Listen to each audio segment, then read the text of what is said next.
the same district, his opponent, Lawrence Deas.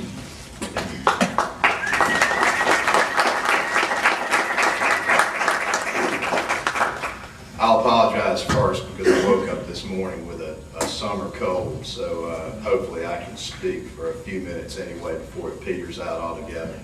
I am Lawrence Deas. I'm running for the House in District 18.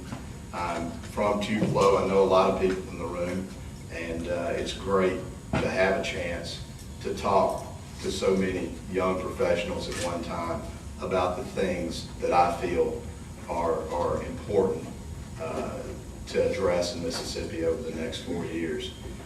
You listened to several people speak already, and in general, there's not much to disagree with. Earlier, someone said it becomes difficult to tell the difference between candidates in election years.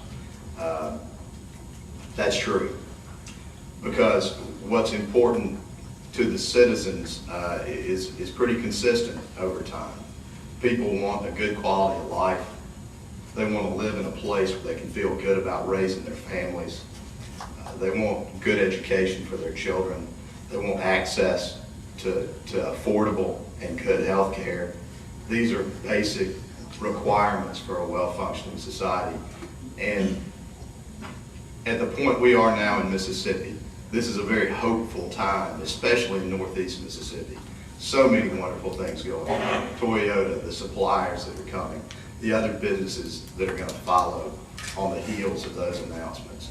We're all very fortunate to be at this point in our lives, in this place in the world.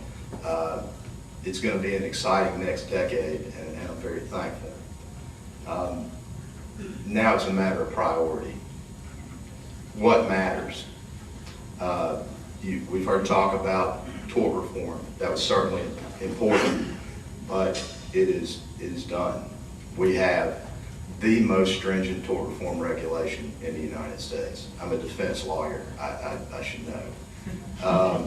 It needed to be done. It was done, and there's neither a good rationale or the political will to undo it. It's helped business people out, and we're thankful for it. But that's something that's already happened. What hasn't happened is proper attention to our public health system, proper attention to our schools.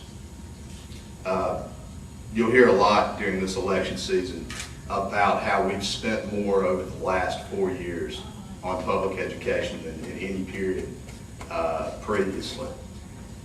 That's true in one sense, but if you break the numbers down, there's less money going into the classrooms now than there was 8 years ago. That's a problem. We won't feel it in Lee County and Tupelo because we have the ad valorem tax base to pick up the slack when the state doesn't fully fund education. And that's exactly what's happened. It's okay to say that we don't want to raise taxes, so we're not going to give this money to the schools, but at the end of the day, the ad valorem taxes on every one of our houses went up. The legislature may not have had to do it, but the supervisors did. There was a tax increase. It just came from another hand. We spend currently less than all but 2 states in the United States per pupil in our public schools. I think Arkansas and Louisiana lag us. It's hard for me to accept the argument. Sometimes Occam's razor is right. The simplest answer is the right one. If we're 48th, we're not spending enough. And whatever it takes to make a difference, to put the proper money into our school systems so that all the kids in Mississippi can enjoy the advantages and the opportunities that we're so fortunate to have in Tupelo and Lee County. We need to be about doing it.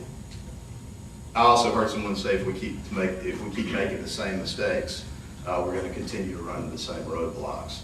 I think with regard to public education, that is especially true. It's going to take a shift in the attitudes of the populace, an insistence that we quit settling for second best, a dedication to making sure that we don't shortchange our children.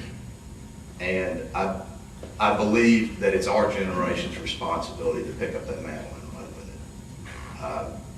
Nothing could be more important. We need to fund these pilot pre-K programs. Research shows clearly that if you get a kid first grade reading on grade level, you can't really do anything to mess him up. He'll be there at the end of the day. Likewise, if you don't get them there, it's very hard to get them back on schedule. So, fundamentally, first and foremost, I want to fund education. Second, since I'm out of time, I think we need to address a broken healthcare system that's thrown 65,000 plus kids off the CHIPS program in the last 4 years. To me, that's a moral imperative. And if we've got to find them, I understand there's a limited amount of money to spend in the state and we have to be responsible. But it's a matter of priority. Let's do what's important, let's make the investment in our future, and let's do what's right. I appreciate y'all's support in this election. I'm, again, Lawrence Deas, District 18. Thanks for letting me speak. Thank you, Lawrence. Next, from District 19, we will start off